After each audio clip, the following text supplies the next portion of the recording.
8 janvier 2016, Los Mochis, une ville du nord du Mexique. Une unité d'élite de l'armée mexicaine intervient dans une maison de banlieue. Une fusillade éclate. 6 narcotrafiquants tombent sous les balles des soldats de la marine au cours de l'assaut. Mais leur chef est arrêté. C'est l'homme le plus recherché du monde, Joaquín Guzmán, dit El Chapo, considéré par beaucoup comme le plus grand trafiquant de drogue de tous les temps.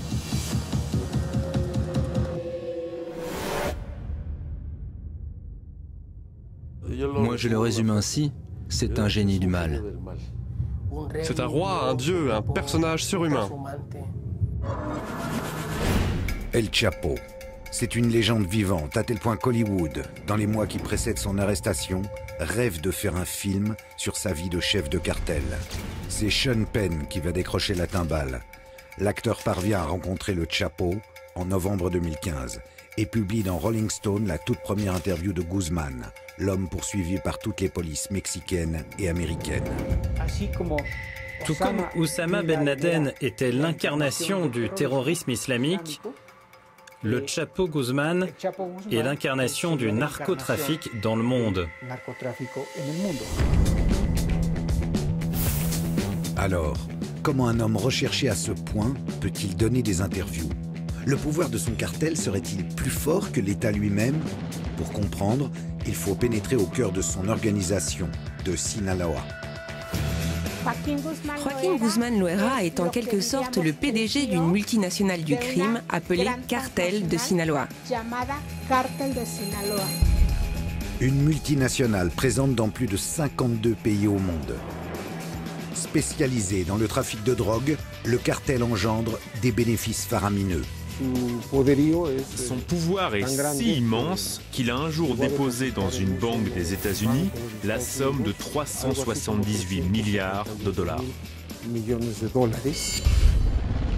Mais plus que la drogue et l'argent, le mythe du Chapo vient de sa capacité à s'évader. En 2001, il s'échappe de la prison de Puente Grande, le début d'une cavale de 13 ans qui en fait l'ennemi public numéro 1. Capturé en 2014, il remet le couvert 17 mois plus tard, d'une manière plutôt spectaculaire, par un tunnel ultra sophistiqué de plus d'1 kilomètre de long, débouchant sur sa cellule. El líder del cartel de Sinaloa escapó la noche del sábado de la prisión de máxima seguridad El Altiplano. Celui qu'on surnomme le roi des tunnels a tracé sur une moto fixée sur des rails et tuné façon évasion. C'est le seul narcotrafiquant qui peut se vanter de s'être échappé 2 fois d'une prison de haute sécurité.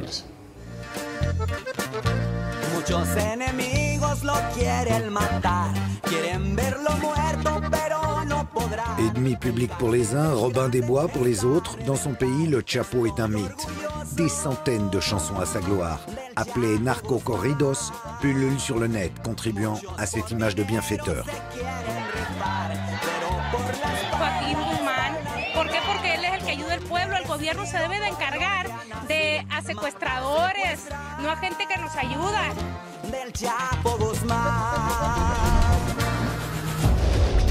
Mais derrière l'image bon enfant se cache un redoutable prédateur qui tue ou fait tuer par milliers ceux qui se mettent en travers de sa route. Un chef de guerre redouté par tous les cartels. Il se faisait la guerre pour savoir qui était le plus dur. Si le cartel des États se laissait 10 têtes coupées quelque part, Sinaloa en laissait 10 le lendemain. Alors, quel est le secret de la longévité de Joaquín Guzmán? Pourquoi El Chapo, qui a défié la mort depuis plus de 40 ans, est-il encore vivant? Nous allons vous montrer comment celui qu'on surnomme le Courteau, le Petit, a construit le plus grand empire mondial de la drogue. Une histoire écrite en lettres de sang, où la cocaïne et la corruption règnent en maître et où la vie d'un homme ne vaut guère plus qu'une quinzaine de dollars.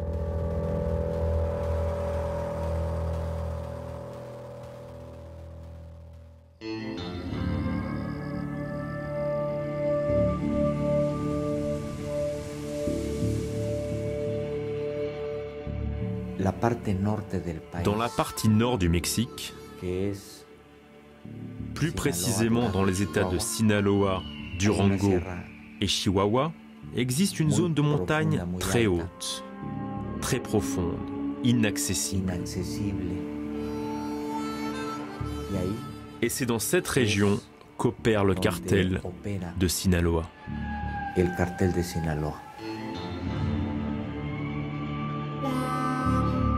C'est dans cette sierra, une des régions les plus pauvres et reculées du Mexique, que naît en 1954 Joaquín Archibaldo Guzmán Loera, dit El Chapo, un surnom qui remonte à son enfance. Sa mère m'a dit que quand il était enfant, un de ses oncles l'appelait toujours le petit, à cause de sa petite taille. Et à force de l'appeler comme ça, le surnom lui est resté. Il grandit entouré de 6 frères et sœurs dans une famille d'agriculteurs. Enfin, pas n'importe quel type d'agriculteur. C'est du pavot et de la marijuana que cultive Papa Guzmán avec l'aide de ses fistons. Dès son enfance, il s'est mis à aider son père au champ. Toute sa famille cultivait le pavot. Ses parents, ses oncles aussi. C'était donc dans l'ordre des choses qu'ils s'y mettent, comme n'importe quel gamin du coin d'ailleurs. Eh oui, les opiacés, la spécialité locale, c'est ce qui a valu à la région le surnom de Triangle d'or, un état de fait qui remonte à la Seconde Guerre mondiale. Durant la Seconde Guerre mondiale, Mexico est devenu le principal fournisseur de morphine pour les soldats américains. Et ça avec l'aval et même à la demande du gouvernement américain. Ils ont toléré et même encouragé la plantation de marijuana et de pavot dans les régions de Guerrero et de Sinaloa. Quand la guerre s'est terminée, ils n'ont pas pu stopper cette production, notamment parce que de nombreux Américains étaient devenus accros à l'héroïne. Les paysans du coin se sont mis à produire de grandes quantités de drogue pour le gouvernement américain, et c'est devenu un véritable mode de vie. Sinaloa, c'est la Sicile mexicaine. Ce passé de terroir de la chenouf a fait émerger après-guerre une génération de cadors du trafic qui ont poussé à l'ombre des pieds de pavot. Sinaloa est une pépinière de chefs de cartel. C'est l'aristocratie du trafic à Mexico.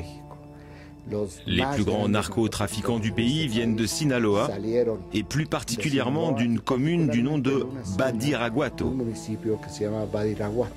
Quand on grandit dans la Sierra, 2 choix s'offrent à vous. Continuer à cultiver la drogue pour quelques poignées de pesos ou tenter de la dealer en montant à la capitale, Culiacán, pour devenir un narco. Avec les risques que ça comporte, mais aussi les perspectives glorieuses de montagnes de dollars et de jolies filles. Un choix vite fait pour le Chapo. D'autant que son père a des liens de parenté avec un gros bonnet du narcotrafic, un entre-gens qui va permettre aux courteaux de s'extirper de ses montagnes natales, à la force du flingue. Il vient de ce milieu rural, mais il va vite grimper les échelons du cartel.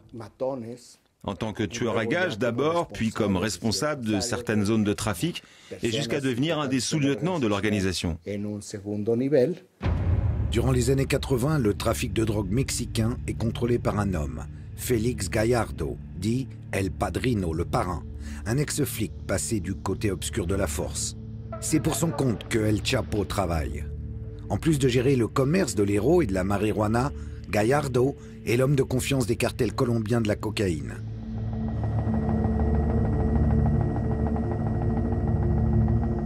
À cette époque, un certain Pablo Escobar déverse des tonnes de poudre blanche sur les États-Unis.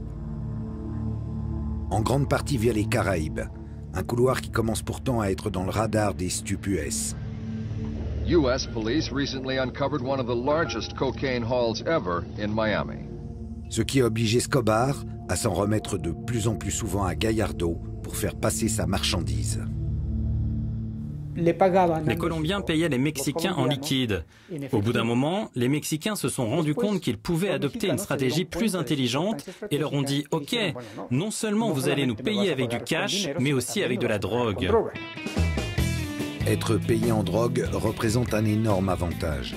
L'organisation du Padrino peut désormais dealer elle-même de la coke aux États-Unis et ainsi décupler ses bénéfices. Peu à peu, aidés en cela par les persécutions contre Escobar qui s'intensifient à la fin des années 80, les Mexicains passent du rang d'intermédiaire à celui d'organisateur du trafic de cocaïne. Leur pouvoir explose. Gallardo apprécie El Chapo, son talent logistique, son sang-froid. Guzmán prend du galon et gère bientôt les convois entre Colombie et Mexique.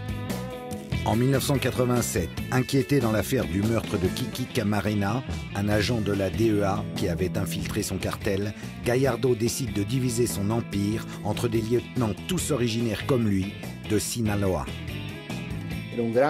Cette histoire, c'est celle d'un grand baron de la drogue qui assigne à ses principaux lieutenants, à ses hommes de confiance, différentes zones de trafic. Durant cette réunion organisée par Gallardo et à laquelle tous ses lieutenants participaient, les Zambada, les Esparragosa, les Guzmán, les Arellano, ils se sont divisés le pays comme s'ils étaient des dieux.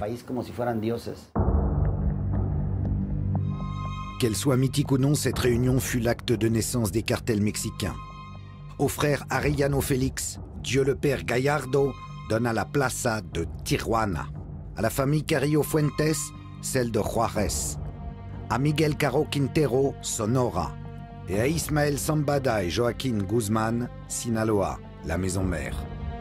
Dans les années qui suivent, le Chapo et ses associés écoulent des centaines de tonnes de drogue vers les États-Unis. Ils font preuve d'une inventivité sans limite, planquant leur cam dans tout ce qu'il est possible d'imaginer. Conserves de piment, carcasses de requins, primeurs en tout genre, mais aussi des produits un peu moins frais. Il leur arrivait aussi de cacher leurs marchandises dans des cadavres.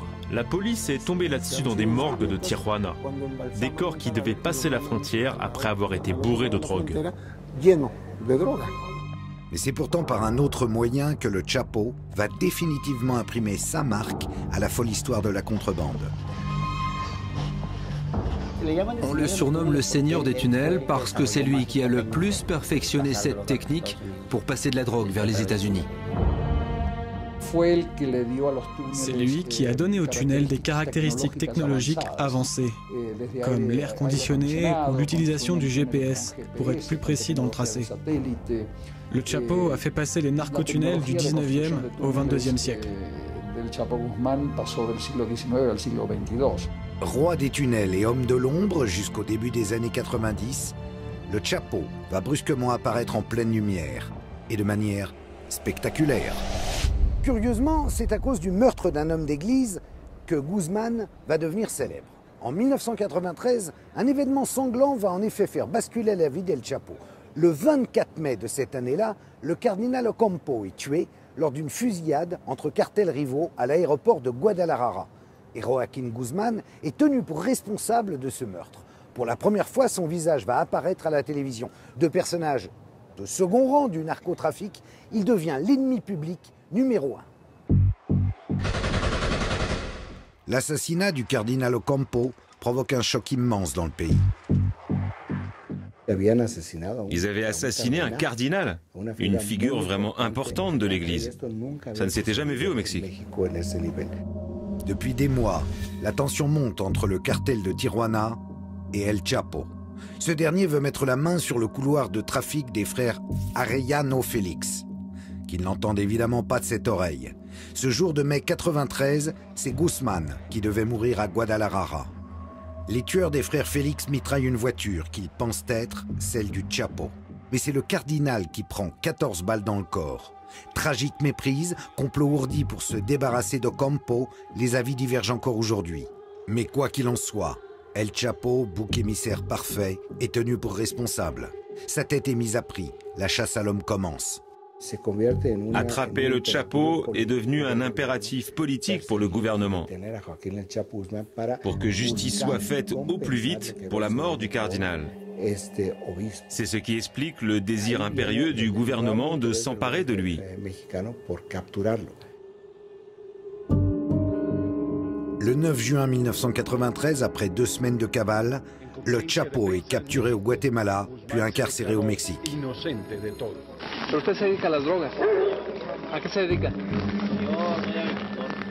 Difficile d'imaginer en voyant ce jeune homme, à l'air un peu abruti, qu'il sera une quinzaine d'années plus tard considéré comme le criminel le plus puissant au monde. En voulant lui faire porter le chapeau, le gouvernement ne se doute pas qu'il lui a rendu le plus grand service de sa vie. En novembre 1995, Guzmán est transféré à la prison de haute sécurité de Puente Grande. Enfin, haute sécurité à la mexicaine. Le genre d'endroit où les chefs narcos gèrent souvent encore mieux leur business que s'ils étaient dehors.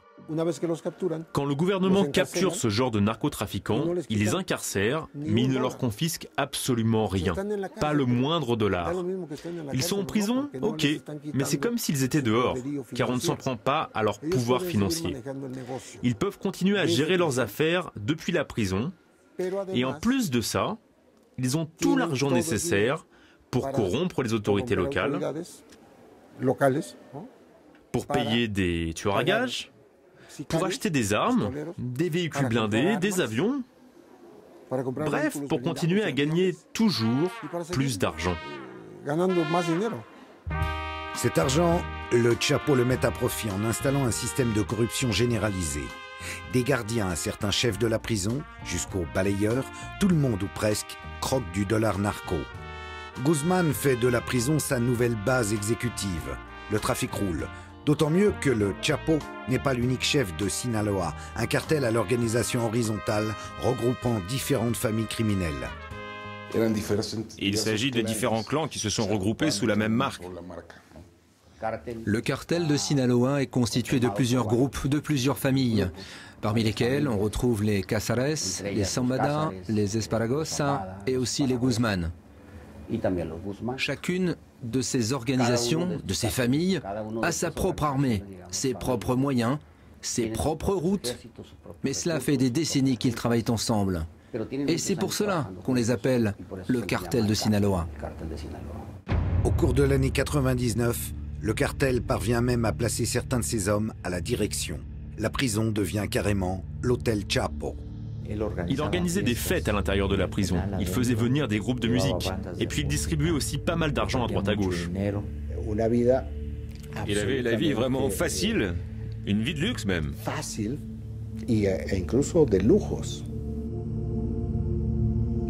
Avec petits plats préparés par des chefs, alcool, prostituées, et c'est bien sûr en corrompant tout le monde qu'il pouvait jouir de tout ça. Quand je suis allé l'interroger, en mars 2000, l'audition devait se tenir à 10 h du matin, mais elle a commencé à 11 h du soir. Quand j'ai demandé au Chapo pourquoi on commençait si tard, avec plus de 13 heures de retard, il m'a répondu ainsi. « Écoute, aujourd'hui c'était le jour de ma visite conjugale. Après, j'ai pris un petit bain de vapeur pour me relaxer. Puis ensuite, je me suis fait une petite sieste pour être en pleine forme et pouvoir te recevoir comme tu le mérites. » Ça te paraît clair? Bien sûr que c'était clair. Pour moi, ce qui était parfaitement limpide, c'est que c'était lui qui dirigeait la prison et pas le directeur. Dans de telles conditions, l'évasion du Chapo était presque une formalité. La question serait plutôt de savoir pourquoi il n'est pas parti plus tôt. Certains disent qu'il craignait pour sa vie et se sentait protégé en prison, et que c'est la peur d'être finalement extradé vers les États-Unis qui l'a poussé à partir. Quoi qu'il en soit, le 19 janvier 2001, Guzmán joue la fille de l'air.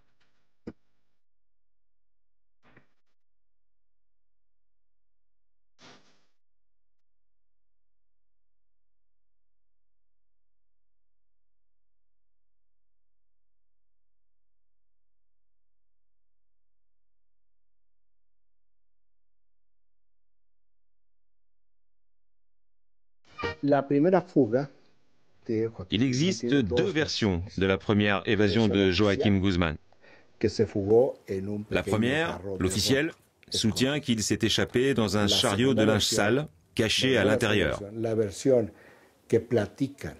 La seconde version, enfin celle qui est considérée comme la vérité par les gens qui ont enquêté sur cette affaire, c'est qu'il est sorti par la porte. Que ce sont les autorités elles-mêmes qui ont ouvert toute grande la porte à Guzmán. Suite à cette évasion, le gouvernement de Vicente Fox devient la risée mondiale et la prison de Puente Grande se voit renommée en Puerte Grande. La Grande Porte. Le Chapo devient quant à lui instantanément un véritable mythe. Le fait que Guzmán ait été le premier détenu à s'échapper d'une prison de haute sécurité lui a conféré un statut quasi légendaire.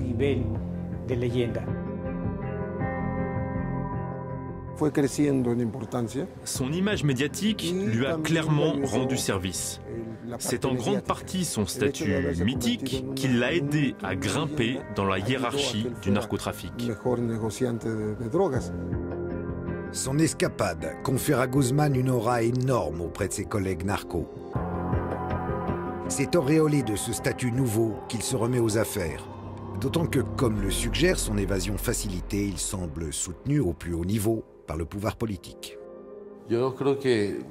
Cette évasion lui a offert une très grande visibilité, mais elle a aussi permis de se rendre compte à quel point les cartels de la drogue avaient infiltré tous les organes de l'État jusqu'aux partis politiques eux-mêmes. La production et le trafic de drogue ne peuvent pas s'effectuer sans l'autorisation, ou tout au moins la permissivité, du gouvernement. C'est impossible autrement. Depuis des décennies déjà, pouvoir politique et narco marchent main dans la main au Mexique. Une tradition portée à son summum par le cartel de Sinaloa. Le cartel de Sinaloa possède une dimension politique très importante.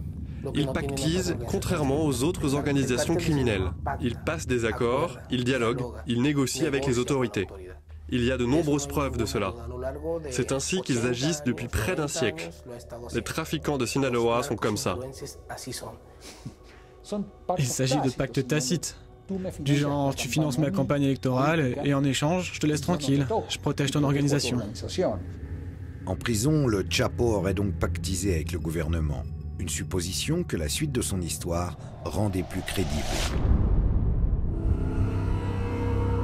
Début 2000, faire des millions ne lui suffit plus. Il veut être El Padrino, un parrain omnipotent qui contrôle tout, à l'image de Gallardo, son mentor. Dans les années qui suivent sa sortie de prison, il engage une guerre terrible pour s'approprier les couloirs de trafic des cartels de Tijuana et de Juárez.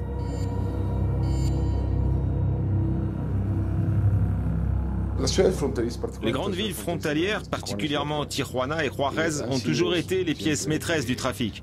Parce que vu toutes les marchandises qui y transitent, c'est bien plus facile d'y faire passer la drogue.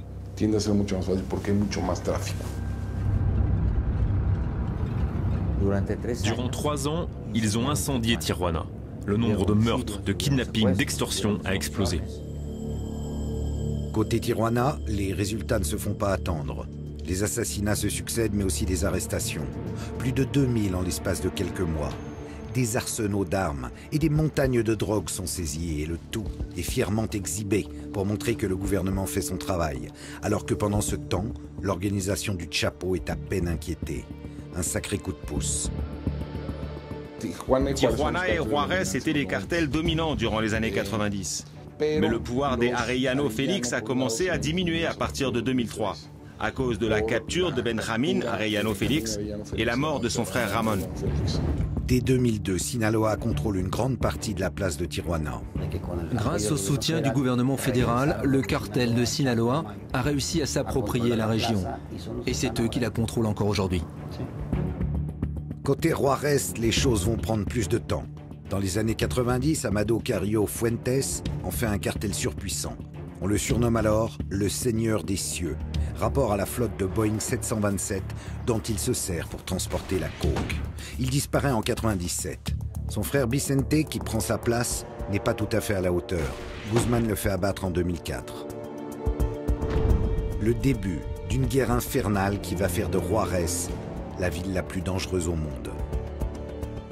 Dans les années 2000, la guerre des cartels a engendré au Mexique des milliers de morts. Parmi eux, des membres évidemment du cartel de Sinaloa, qui se retrouvent aujourd'hui ici, au cimetière de Culiacán. Les plus célèbres, les plus riches d'entre eux, sont enterrés dans ce genre de mausolée, de véritables petites résidences secondaires avec, dit-on, jacuzzi, air conditionné et même télé extra plate. Le point culminant de cette violence a été atteint lorsque los États ont voulu mettre la main sur les trafics d'El Chapo et sont venus jusqu'ici, en Sinaloa, défier l'organisation. Mais venir chatouiller El Chapo n'était pas vraiment une bonne idée. Le cartel des Zetas est une organisation criminelle qui a surgi au début des années 2000. À l'origine, il s'agissait de militaires ayant déserté un groupe d'élite de l'armée mexicaine. Ils avaient été recrutés par le cartel du Golfe pour en être le bras armé. Et en 2002, suite à la capture du chef du cartel du Golfe, les Zetas sont devenus un cartel à part entière, opérant de manière indépendante. Avec Los Zetas, le niveau de violence atteint un degré encore jamais vu. Leur technique de guerre, inspirée de celle des Caibiles, une unité d'élite guatémaltèque célèbre pour ses massacres de populations civiles, ont pour but d'inspirer une terreur absolue. Une stratégie de la peur qui leur permet de conquérir en quelques années un vaste territoire.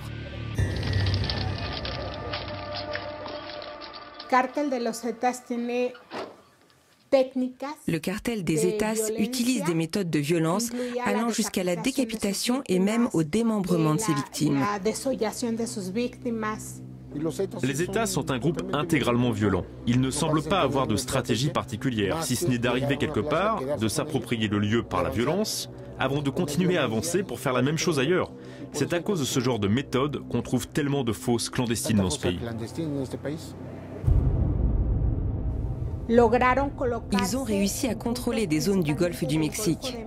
Puis, à force d'avancer, ils ont commencé à disputer certaines régions contrôlées par le cartel de Sinaloa. Pour leur faire face, le Chapo forme un groupe paramilitaire calqué sur leur organisation et appliquant les mêmes méthodes. Los Negros. La guerre est d'une brutalité inouïe. Elle enflamme le pays. C'était une guerre d'une violence extrême. Un jour, on a publié un article qui disait que l'enjeu de la guerre était de savoir qui était le plus dur, le plus inflexible des deux. Si le cartel des Zetas laissait 10 têtes coupées quelque part, le cartel de Sinaloa en laissait 10 le lendemain en représailles. Si des corps démembrés étaient découverts un jour, on en découvrait d'autres dans la foulée. L'affrontement Zetas-Sinaloa va encore s'envenimer suite au retournement d'alliance des Beltran Leyva, une autre famille narco de Sinaloa qui, après avoir durement lutté contre les Zetas, finissent par se ranger de leur côté, suite à ce qu'ils considèrent comme une trahison de Guzman. Une histoire dont les conséquences vont atteindre le Chapo, en plein cœur. Un des fils du Chapo, Ivan Archibaldo, était en prison. Et du jour au lendemain, il a été remis en liberté. C'est de là qu'est né le problème entre le Chapo et les Beltran Leyva, parce qu'ils l'ont accusé d'avoir échangé la liberté de son fils contre des informations permettant la capture du plus jeune des frères Leyva, Alfredo, dit le Mochomo. Le Mochomo était un élément clé du cartel, mais le Chapo le suspectait de parlementer avec les Zetas, ce qui expliquerait qu'il les balançait. Les frères Leyva ne tardent pas à réagir et assassinent un des fils du Chapo, Edgar, sur le parking d'un centre commercial de Culiacán. Mauvais calcul pour El Chapo. En voulant sauver un de ses fils, il en a perdu un autre.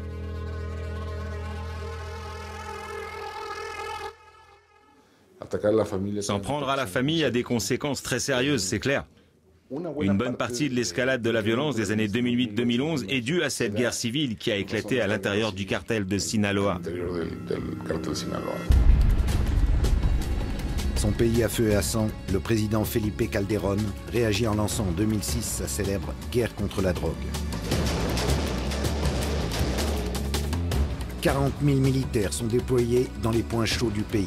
Sous les grands discours, il semble que cette guerre soit davantage menée contre les ennemis de Sinaloa, Juárez et Zetas en tête, que l'armée fait tomber comme des mouches, que contre le trafic lui-même. Durant cette prétendue guerre contre la drogue, il semble que les forces gouvernementales étaient principalement concentrées sur le fait de s'attaquer aux autres cartels. Et ça, d'une certaine manière, d'une manière indirecte, ça a bénéficié au cartel de Sinaloa. Une accusation vertement rejetée par le président Calderón tout au long de son mandat. En esa falsa acusación dolosa y no sé con qué intenciones además que se hace el gobierno, cae por su propio peso. Hemos golpeado por igual tanto a los cárteles vinculados al Golfo de México como al Pacífico mexicano. Ils s'en sont moins pris au Chapo Guzman parce que la volonté du gouvernement était qu'il ne subsiste qu'un seul groupe hégémonique avec lequel il serait possible de négocier. Et non pas des dizaines de groupes atomisés avec lesquels il aurait été très difficile d'établir une relation. L'unique cartel qui a survécu à cette guerre contre la drogue, c'est Sinaloa. Tout simplement parce qu'il s'agissait de purs trafiquants, enfin, purs entre guillemets, c'est-à-dire une organisation qui ne se dédiait qu'au seul narcotrafic et qui ne maltraitait pas les gens, qui ne les rackettait pas, ne les séquestrait pas, ne les tuait pas pour les tuer, qui ne tuait pas de femmes, surtout ni d'enfants. Le cartel de Sinaloa avait ce genre de profil. De manière ironique, le cartel de Sinaloa a atteint son point culminant durant cette prétendue guerre contre la drogue. Et c'est sous les 2 derniers gouvernements, durant la décennie écoulée, que le cartel est passé du statut d'organisation criminelle locale à une structure à l'envergure internationale.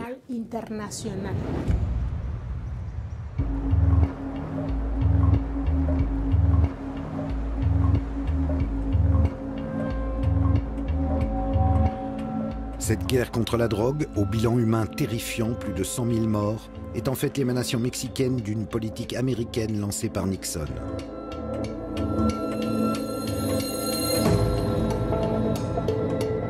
Les Américains financent cette lutte contre la drogue, fournissent des armes et encadrent les soldats mexicains. De nombreux analystes disent même qu'ils la dirigent en sous-main.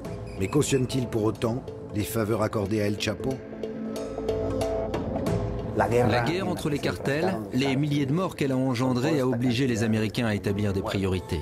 Ils se sont dit, qu'est-ce qu'on va bien pouvoir faire avec le Mexique, ce pays si proche de nous? Et entre tous les cartels, ils ont choisi celui de Sinaloa comme étant un cartel avec qui il était possible de cohabiter. L'immense business que représente le narcotrafic a selon moi été depuis toujours administré par les Américains. Je n'ai aucun doute sur le fait que ce maintien et ce renforcement même de Sinaloa résultent d'une stratégie parfaitement établie du gouvernement américain. Les États-Unis continuent à être le grand marché de la drogue, ils en ont besoin. Vous imaginez, vous, une semaine sans drogue à Chicago ou à New York? Qu'est-ce qui se passerait? Eh oui, c'est ainsi. L'insatiable narine gringo doit bien continuer à être alimentée. Alors autant que ce soit par les plus raisonnables, enfin disons, par les moins psychopathes des narcocartels. Une réelle politique pas vraiment étrangère aux habitudes américaines en la matière. C'est ce que je dis tout le temps. La dernière lettre du sigle DEA signifie administration. Ils administrent la drogue. Ils administrent les cartels, leur façon d'opérer, la quantité de drogue qui passe et surtout les prix, bien sûr.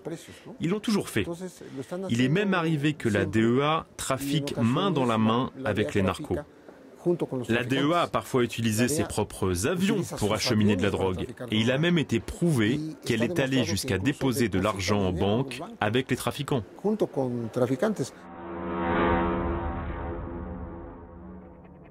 Nicaragua, années 80. Des membres de l'administration Reagan financent secrètement les Contras, un groupe armé luttant contre le gouvernement sandiniste, un peu trop socialiste à leur goût. Pour récupérer de l'argent, les services US vendent en sous-main des armes à l'Iran. Officiellement un de leurs pires ennemis, le fameux scandale de l'Iran Gate. Moins connu, des agents de la CIA pactisent aussi avec Escobar et Gallardo. Vous vous souvenez, le mentor du Chapo. Le deal, ils ferment les yeux sur le trafic de coke, quand ils ne l'organisent pas eux-mêmes, en échange d'une aide financière aux Contras.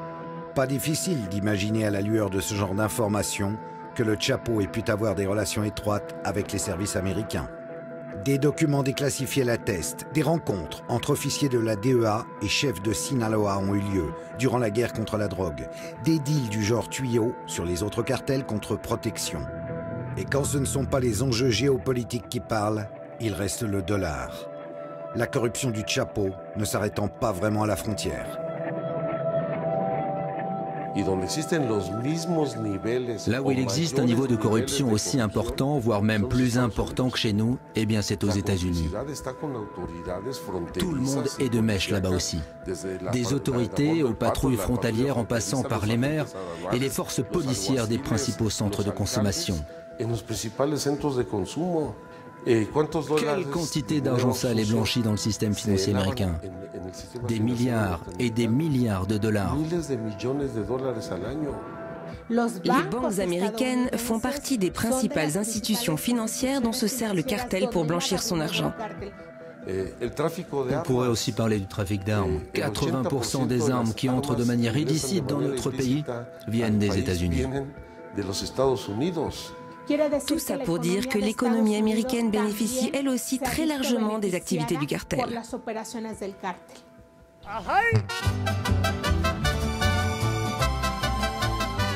La fin des années 2000 est la période faste de Guzman, qui s'impose comme l'emblème médiatique du narcotrafic.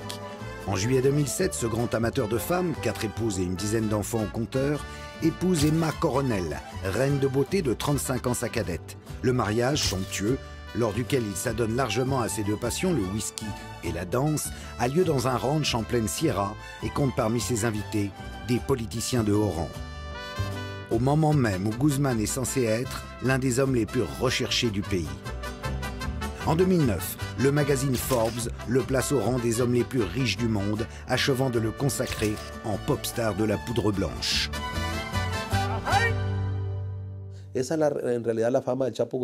La célébrité du Chapo a encore été accrue quand Forbes l'a classé 701e de sa liste des hommes les plus riches au monde. Ça nous a tous rendus fiers ici. Et lui en tout premier, je crois. Quand ils l'ont attrapé, il avait d'ailleurs un pistolet sur lequel était gravé le numéro 701, comme dans la revue. Ce classement a énormément renforcé sa popularité. Ses ennemis ayant été balayés, le pouvoir du cartel de Sinaloa explose mondialement. Il contrôle désormais une énorme partie des exportations de coke, d'héros, mais aussi de meth, un business dont s'occupe tout spécialement Guzman en faisant venir les ingrédients nécessaires à sa confection depuis la Chine. Dans les années 2010, c'est Chicago qui est désormais la plaque tournante du trafic de drogue aux États-Unis. Le Chapo arrose depuis les rives du Michigan des centaines de villes américaines. Une mainmise qui va contraindre les autorités de la ville à le déclarer ennemi public numéro 1, un titre jusque-là détenu par le seul Al Capone. This is the underground UPS that we've seen here. And don't kid ourselves, that's why we have used the label as public enemy #1 in this instance of the havoc that this organization, and he is the head and leader, has wreaked on the streets and to the citizens of Chicago. En 2011, à la mort de Ben Laden, Guzman devient même l'homme le plus recherché du monde par le FBI et Interpol. Un élément qui renforce définitivement son mythe et permet de réduire le problème du narcotrafic à sa seule figure. Quand le gouvernement américain l'a déclaré ennemi public numéro 1, il est devenu encore un peu plus populaire. Ça a contribué à sa légende et ça a en même temps permis de dévier l'attention, d'empêcher qu'on ne se demande trop qui se cache derrière le cartel de Sinaloa, en plus de Joaquín Guzmán.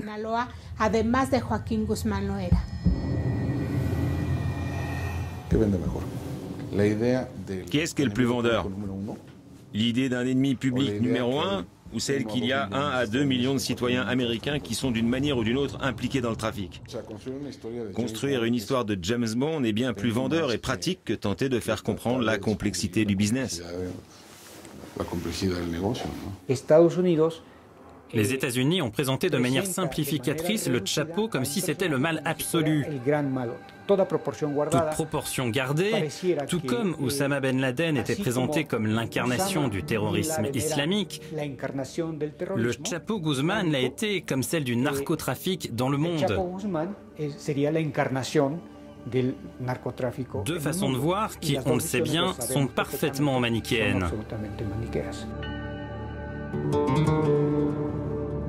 À l'instar de Ben Laden, en favorisant Sinaloa, les États-Unis ont fomenté un monstre dont le pouvoir leur échappe.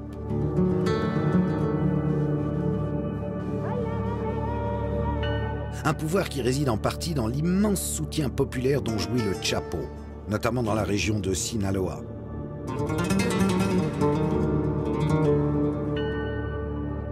Ce saint à moustache que vous voyez derrière moi, c'est Jesús Malverde, un bandit mexicain au grand cœur du début du siècle dernier, révéré aujourd'hui par tous les narcos du pays. Sa chapelle, située en plein centre de Culiacán, c'est un peu le Saint-Pierre de Rome des narcotrafiquants. À l'instar de Jesús Malverde, dont on dit qu'il volait aux riches pour donner aux pauvres, la légende d'El Chapo fourmille littéralement d'actes de bienfaisance envers le bon peuple de Sinaloa. Alors, Robin des Bois, ce El Chapo, mythe ou réalité?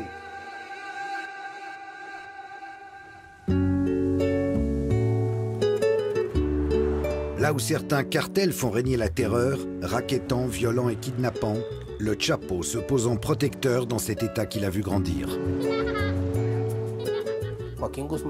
Joaquín Guzmán a fait de nombreuses choses en faveur du peuple, dans la Sierra, mais aussi dans d'autres parties de Sinaloa. Le Chapo et les autres chefs de Sinaloa aidaient les gens ici, organisaient des fêtes, soutenaient financièrement certains jeunes, donnaient des ranchs ou des entreprises à leurs femmes. Si, on peut le dire. Ce genre de personnages peuvent être des bienfaiteurs, des sortes de Robin des Bois. Ils ont construit des maisons pour les gens, leur ont donné du travail. Des flottes de taxis entières à Sinaloa doivent leur travail au Chapo. Ça explique qu'il y ait tout ce terreau social qui a alimenté le mythe du Chapo. Des attentions pas forcément désintéressées, puisque le peuple de Sinaloa reste son meilleur réseau de renseignement.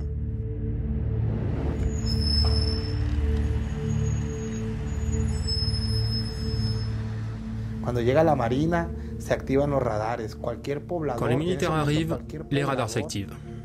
N'importe quel villageois peut devenir les yeux du Chapo, lancer l'alerte et l'aider ainsi à prendre la fuite. Il sait bien qu'il a besoin d'un soutien populaire, que ça lui sert à se protéger. Les années passent. Et plus personne ne songe à imaginer que le Chapo, qui s'est mué en un être quasi mythique dont on viendrait presque à douter de l'existence, sera repris un jour. On en sait très peu sur la vie de Guzmán durant ses 13 ans de cavale. Tout juste qu'entre de très nombreux voyages d'affaires au Mexique et à travers le monde, il passe une bonne partie de son temps en Sinaloa, dans ses villas de Culiacán ou ses ranchs de la Sierra. Durant cette période, des centaines de personnes jurent l'avoir aperçu à travers tout le pays. Parfois au même moment, à deux endroits différents. Omnipotent, omniscient et doué d'ubiquité, le Chapo. Il y a plein de gens, tout un tas, qui assurent qu'ils ont vu le Chapo entrer dans un restaurant et dire « Messieurs, mesdames, nous allons fermer les portes de l'établissement pour un petit moment. Veuillez confier vos téléphones portables à mes hommes, leur repas vous est offert. » On m'a raconté la même histoire à Durango, à Chihuahua, en Basse-Californie. Cette histoire, c'est moi qui l'ai relatée. Moi, je suis journaliste, je n'écris pas des romans. Cette anecdote s'est vraiment passée ici, à Culiacán. Je l'ai recoupée, je l'ai rédigée et je l'ai publiée. Si on raconte que ça s'est passé ailleurs, ça, je ne sais pas. Avec le Chapo, c'est comme si les mensonges et la réalité racontée par les médias, par le gouvernement et par l'opinion publique étaient mis dans un shaker et qu'on mélangeait le tout. À la fin, tout se confond et il devient presque impossible de distinguer le vrai du faux. Mais je pense que toutes ces histoires qui tournent autour de Guzmán alimentent son mythe et l'adoration dont il fait l'objet. La cavale de Guzmán devient source de plaisanteries dans tout le Mexique.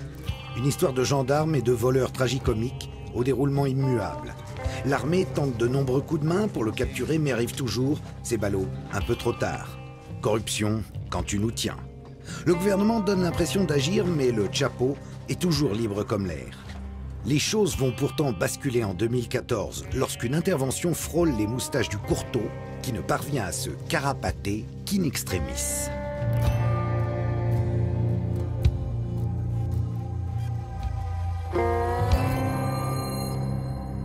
C'est par un tunnel secret relié à ces canalisations qu'El Chapo s'est enfui de sa résidence principale de Culiacán en février 2014 lors d'un raid contre lui de la marine. Après inspection, les marines ont découvert que cette maison lui appartenant à Culiacán était reliée justement par tout un réseau de tunnels secrets. Pas pour rien que le Chapo a pour surnom El Señor de los Tuneles.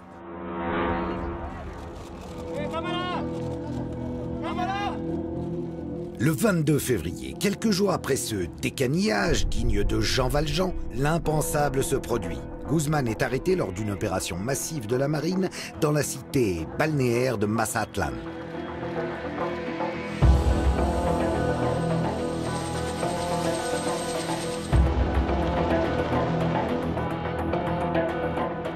Son identité est immédiatement confirmée par analyse digitale, puis il est emmené en avion vers Mexico City pour une identification formelle.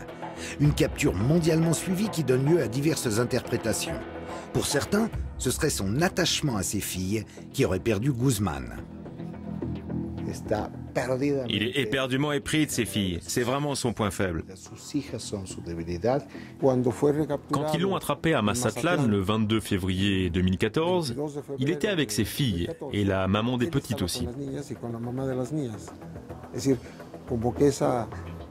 Ce qu'il éprouve pour ses petites filles, des enfants très jolis, puisque leur mère est une ancienne reine de beauté, l'a poussé à s'exposer, à prendre des risques et à entraîner sa capture.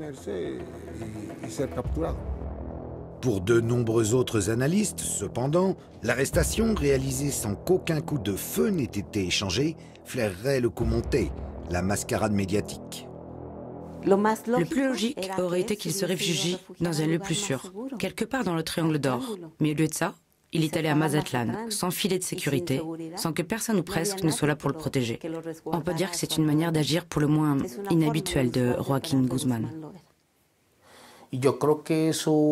Je pense que sa capture est passée par un accord avec le gouvernement et que c'est pour ça qu'il n'y a pas eu d'affrontement.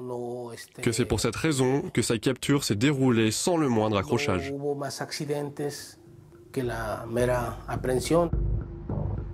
L'arrestation du Chapo serait-elle à nouveau le résultat d'un pacte? Confronté à des critiques trop vives de collusion avec le narcotrafic, et particulièrement avec Sinaloa, le gouvernement aurait-il eu besoin de donner un gage? Et dans ce cas, qu'est-ce que Guzmán aurait à y gagner? L'immunité renouvelée pour son organisation et ses proches? Quoi qu'il en soit, dans la prison de haute sécurité de l'Altiplano où il a été transféré, pour le Chapo, le business continue. Même s'il était en prison, c'était toujours le chef. Il continuait à donner des ordres. Ça n'a rien changé, ni pour lui, ni pour l'organisation. Pour moi, c'est juste une pièce de plus dans ce grand show médiatique. Après l'avoir attrapé, ils ne lui ont de nouveau pas confisqué le moindre dollar. Ils n'ont pas saisi ses entreprises, ni inquiété les politiques qui le soutenaient. Son pouvoir patrimonial a même continué à croître. Ils ont entre les mains le plus grand des capos, mais ils ne s'attaquent pas à son réseau financier. Il n'y a eu aucune enquête visant à démanteler la structure patrimoniale du cartel. Dans ces conditions, l'évasion du Chapo, ou sa libération, appelez-la comme vous voulez, n'était qu'une question de mois.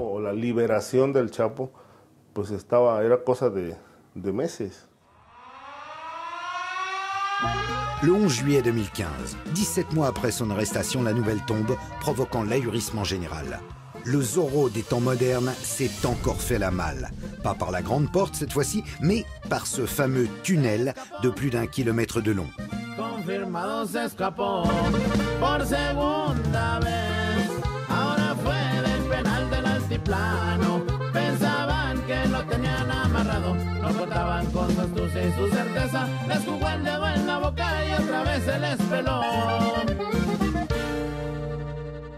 Partant de la douche de la cellule de Guzmán et s'enfonçant à 10 mètres sous terre, le tunnel qui lui permet de s'échapper était entièrement ventilé et éclairé. Les tunnels du Chapo sont sans doute les plus sophistiqués au monde. Mieux, tout au long de ces 1500 mètres, des rails ont été fixés pour guider la moto jusqu'à une maison construite spécialement pour l'occasion et sur laquelle le tunnel débouche. Une entreprise digne d'un chantier public, du jamais vu. Il s'agit d'une logistique extrêmement précise, impliquant la connaissance des procédés mécaniques d'excavation, des techniques de construction de tunnels, mais aussi certainement l'utilisation d'une puce pour géolocaliser la cellule du Chapo et faire un tracé parfaitement droit arrivant pile au bon endroit. Alors pour mener à bien un tel chantier, on estime qu'il a dû être commencé plus ou moins le jour de son incarcération.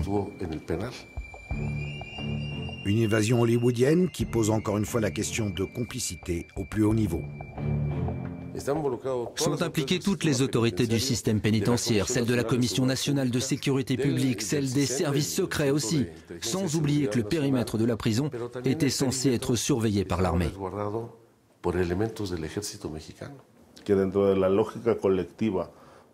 Qui pourrait croire qu'il est possible de construire un tunnel d'1,5 km de long sans qu'aucune autorité ne s'en rende compte? C'est encore plus invraisemblable quand on sait qu'il y a une caserne de l'armée à moins de 300 mètres de la maison sur laquelle débouchait le tunnel et par où le Chapo est sorti. Il aurait simplement fallu qu'il construise une cellule au premier étage de la prison pour se prémunir de l'évasion par un tunnel. L'enquête va en rester à la corruption au sein de la prison, mais on ne remontera pas au niveau où les décisions ont été prises. Pour résumer les choses simplement, le gouvernement ne va pas enquêter sur lui-même. Qu'il y ait eu un laisser-faire au plus haut niveau semble certain. Le reste n'est que supposition. Le gouvernement n'a-t-il pas respecté le pacte, si pacte il y a eu, poussant le Chapo à s'évader? L'évasion faisait-elle elle-même partie du pacte? Et aussi, est-il possible que Guzmán ait corrompu une bonne partie de l'appareil d'État sans que le président lui-même soit mis dans la confidence? Seul Chapo le sait. Il redevient en tout cas l'homme le plus recherché de la planète. Le début d'une gigantesque chasse à l'homme. La traque pour mettre la main sur Joaquín Guzmán, dit El Chapo, mobilise tout ce que le Mexique compte d'uniforme, avec en première ligne, évidemment, l'élite de l'élite, la marine, et puis les militaires au total. Plus de 10 000 hommes sont là, dans le triangle d'or de la drogue. Et pour les civils, une récompense exceptionnelle de 3 800 000 $ offerte à qui aidera à la capture d'El Chapo. La seconde cavale de Guzmán n'aura duré que 6 mois. Le 8 janvier 2016, il est arrêté suite à un raid dans une maison de Los Mochis. Une intervention filmée en caméra subjective par les soldats de la marine et lors de laquelle 6 de ses porte-flingues sont exécutés.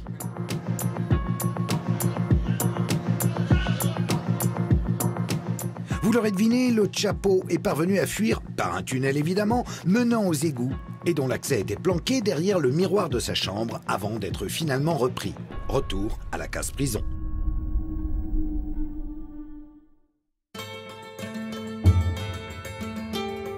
Dans la maison dévastée par l'intervention, on retrouve des DVD de la série La Reine du Sud, dans laquelle la célèbre actrice mexicaine Kate del Castillo incarne une chef de cartel.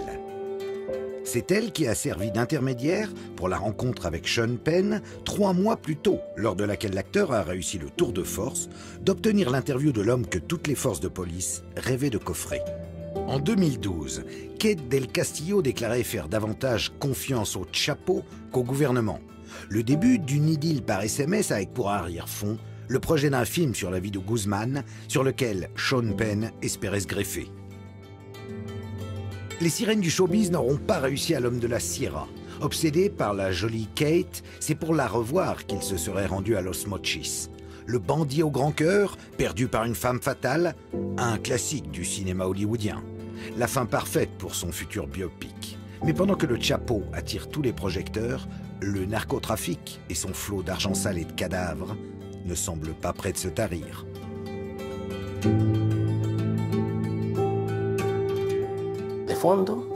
Au fond, ça ne change rien. Absolument rien.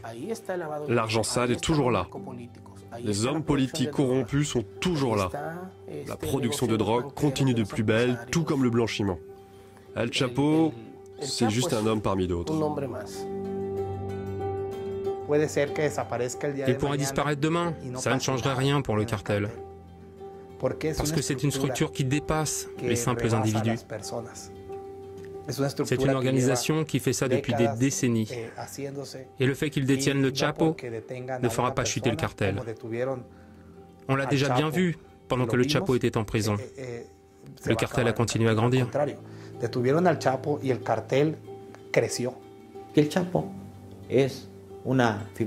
Le Chapo n'est rien de plus qu'une figure emblématique qui distrait l'attention du public. Mais les opérations criminelles de trafic de drogue, de séquestration, d'extorsion, de trafic d'influence, de corruption continuent sans interruption aucune. Et ce, que le Chapo soit en prison ou en liberté, que le Chapo soit tranquille dans le Triangle d'Or ou bien ailleurs, en train de passer du bon temps avec ses femmes ou de faire ce que bon lui semble. Tout ça ne change absolument rien. Le Chapo est là pour détourner votre attention.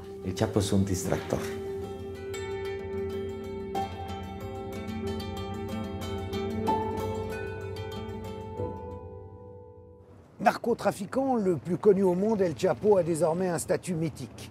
Un mélange de Zorro, de Pancho Villa ou de Walter White, aussi craint qu'admiré, dont on n'a sans doute pas fini d'entendre parler.